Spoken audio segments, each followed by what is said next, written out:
they too bright? No, you look good, man. You look very handsome, be mad. Pearly whites. Okay, so check out the song here. It's right here. Yeah, right there.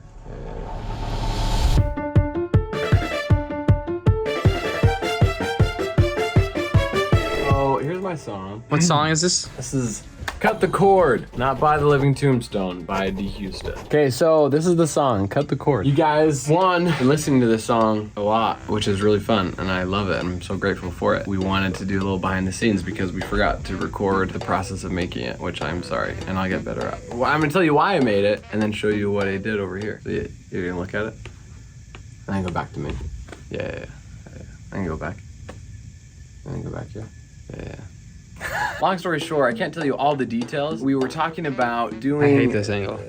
Expanding our audience, right? And trying to, as an artist, want to make music that means a lot to us. And I've been in nerdcore for like 5 years now and doing fan songs, which is great, super fun. I love making music, but I'd love to make music that impacts a little bit more and means a little more and just does a little more. Talking about this stuff that we're gonna be doing with DHeusta in general and the brand and where it's going. Me and Brenton, behind the camera, yeah.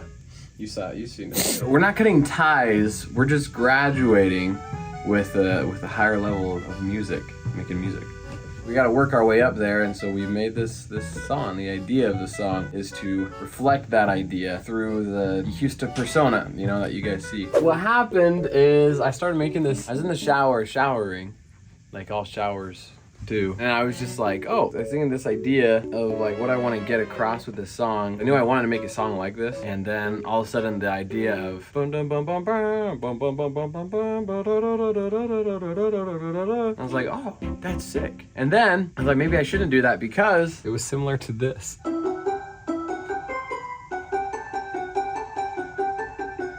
That little bum bum bum bum bum. So I was like, oh man, maybe people are gonna think it's Into the Pit 2.0, and it's not. You probably didn't even realize that it was kind of similar until I told you. You're welcome. So that was my initial first I was kind of scared about putting it out or starting to work on it because I didn't want it to be that similar. But it's okay. Every song is inspired by something, and I was inspired by myself. Anyway, so I came up with that idea, and I was like, I wanted to be kind of villain-esque, I think. In my head, I was like, okay, maybe I think I want nerdcore in general to be singing this to DHeusta, and DHeusta in his mind, trying to wrap his mind around what the heck's going on, because he's trying to branch away, but he's being chased, but he's not sure if he should cut the ties or not because it seemed to have always been there for him. But anyway, that was the idea, this back and forth type stuff. So I was just like, oh man, I love the song Cut My Fingers Off. Yeah, by Ethan Borgnick. Super cool vibe, really fast piano, double time. And so I wanted to get that hasty, anxious feeling across, and piano was the only way I felt like I could do that. You know, that kind of... I didn't want just that vibe, so during the verse, you hear that over here. You know, so I just put a filter on it, and it like it was inside your mind. That's disgusting. It was really cool. It was I wanted it to play. Something in your mind, there's something in your mind, something happening, unraveling the memories that you tried. You'll notice in most songs, and this song especially, it's just the instrumentals following the melody. It's just it's just layered. Or in some way, it's repeating the melody or something like that. Because then if you do all these other counter melodies a ton, this is too much, and nobody wants it. It's too much for the brain to process, so it's confusing, and then nobody's gonna want to listen to it. You know, most songs I make, I feel are a or something like that, or Save Me, where it's this song, I was trying to figure that out, and it just didn't make sense, that kind of rhythm. And so I thought maybe I'll just add kick, dun dun dun, what you hear right here. Something in your mind, there's something in your mind, something happening, unraveling. And then I was like, what if I added to give it you know what that is? It's a train. Oh, is it? It's a train. Yeah, it's the sound of a train. I'm gonna pitch it down. I pitched it up and just sped up. It's double time, I think. I love the strings. It's just really flowy, because the first part of the song is very but it's just hits really hard, and then it's No, I just wanted that kind of dramatic. Yeah, the dramatic feel. Comes the airplane. Stop.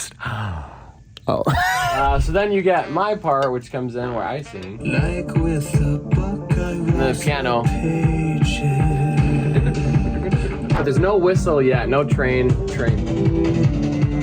it like echoes. Whoa. That was cool. That's kind of cool. Do that again. It's cool.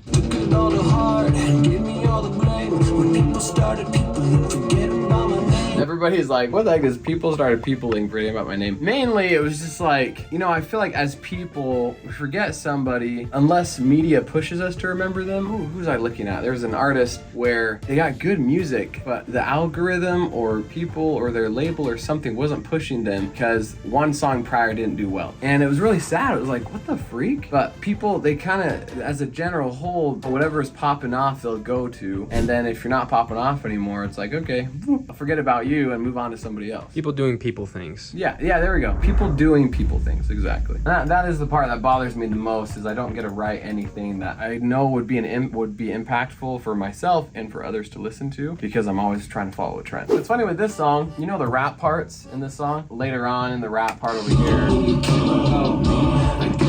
that stuff wasn't even in it in the beginning. I actually removed all that. That wasn't even there, and it was just a little instrumental break right here. And I just did that. I just had that. And it was a cool little break, and then it goes into the chorus. But then Brenton was sitting with me, and I said something about just how frustrated I am. And we were sitting on the couch over here, and he was like, dude, you should hone in on that. I was like, what do you mean?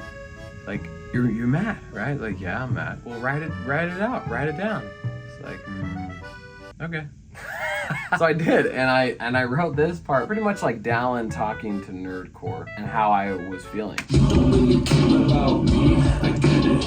You say that I'm not the same, don't sweat it. So fun. I love that part. It really shows really what I'm feeling and what. There's other comments even on the video where they said, you know, I know other artists that have felt similar things, and it's a real thing. Sometimes I wonder if Connor Price feels like that, where he feels like he has to do a certain kind of video with his certain style with the spinning globe thing, when maybe other videos don't do as well as that. And we don't want to be labeled with just that. We want to be labeled as ourselves, whatever that may be. And that's, I think, the hardest part as an artist, is trying to get that across. So then you got this part, which I love, just like a build up here.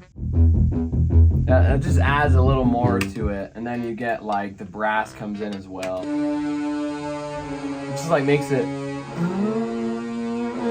just like bigger. You're like, whoa, something scarier is about to happen. Then you get this part.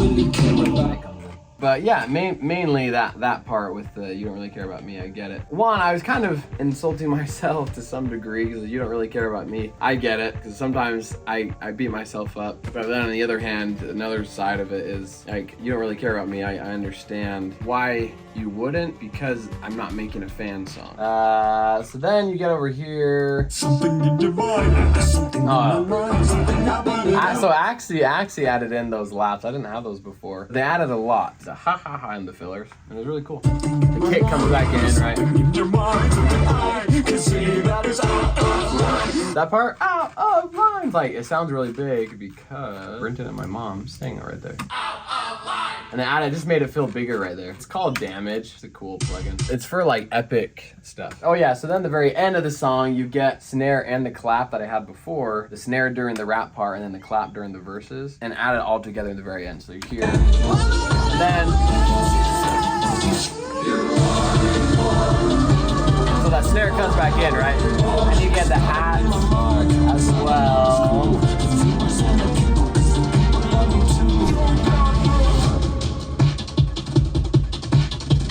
That's all the percussion right there. I love percussion. I'm a beatboxer. That's it. That's the song. This next song that I can't say what it's about, we'll have a little more like during the process of making it. The process! That's my song. Stop flexing your biceps. Oh, sorry, I can't. Subscribe, tap that bell, comment down below how cool you think I am. You know, like those ads that say, don't tap on this, don't buy this. Have you seen those ads? You won't want to buy this. You won't want to listen to this. You won't want to listen to this if you like good music. You won't want to listen to this. No.